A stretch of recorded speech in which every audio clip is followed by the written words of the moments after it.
I'm walking alongside a very typical English hedgerow, and in front of us here are a line of elm saplings. These elm trees are slowly dying from Dutch elm disease. And Dutch elm disease first came to this country in the 1920s. The name is derived from actually the Dutch scientists who were investigating this disease at the time.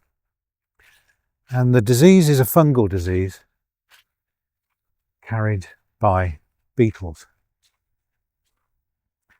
And in 1920 there was what you could call an outbreak in the UK, and about 10% of English elms were wiped out, and the disease receded and came back again with a vengeance in the 1960s.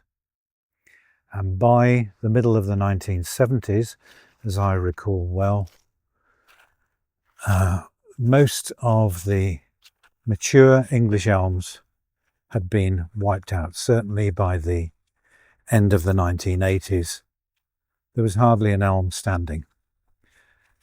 Very few elms survived. Some survived in little areas, for instance in Brighton and Hove, where the climate, or a little microclimate around there, helped the survival of some of the trees. I think there's about 280 to this day.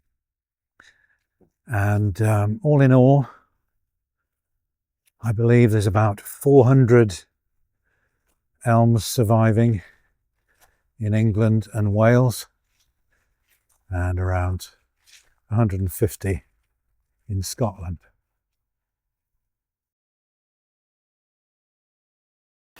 And here you can see a very typical elm sapling, which is actually got Dutch elm disease, which cuts off the water supply to the tree. And the tree's leaves start to wilt as there's a lack of water from the top down.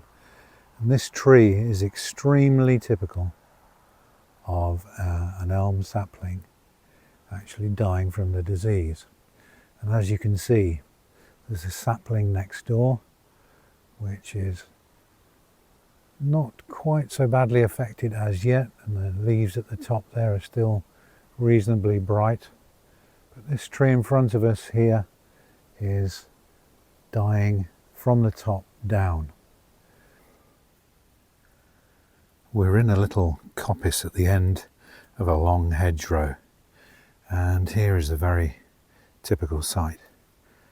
It's a dead elm tree which has probably grown to about 20-25 feet,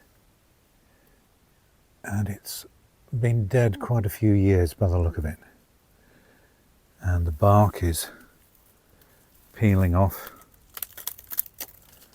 and below the bark you can see the tracks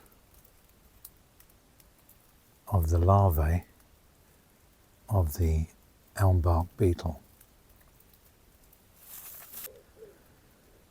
And so the beetle would lay its eggs, the larvae would hatch out and travel beneath the bark,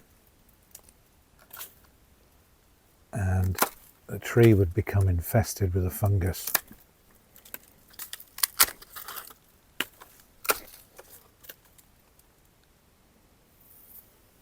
And the tree would suffer from a lack of water and die from the top down. And so it's very common to see this pattern where the larvae have been eating away below the bark. And in the mid-70s, when so many mature elm trees were felled, a lot of the timber was used in the construction industry.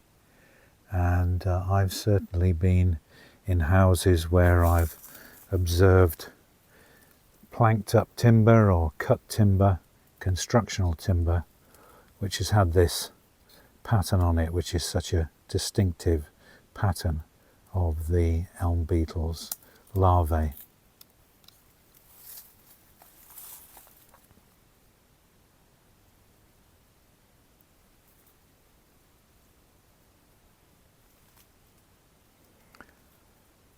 And so very typically in this little coppice, some other elm saplings growing beside this dead elm sapling and affected by Dutch elm disease, and like this sapling here, dying from the top down. And again, very typically in this area, little sproutings of elm saplings all over the place. And so more elm saplings and more sproutings of elm growing up into the hedgerows. So yeah, that's the story of the elm tree in Britain, which is great tragedy. But some trees, I read, were resistant, and people are trying to breed resistant elms, and we'll see what the future brings. Bit of a sad sight this, but it's this is the way it is, and this disease goes in cycles. But yeah, a very common sight.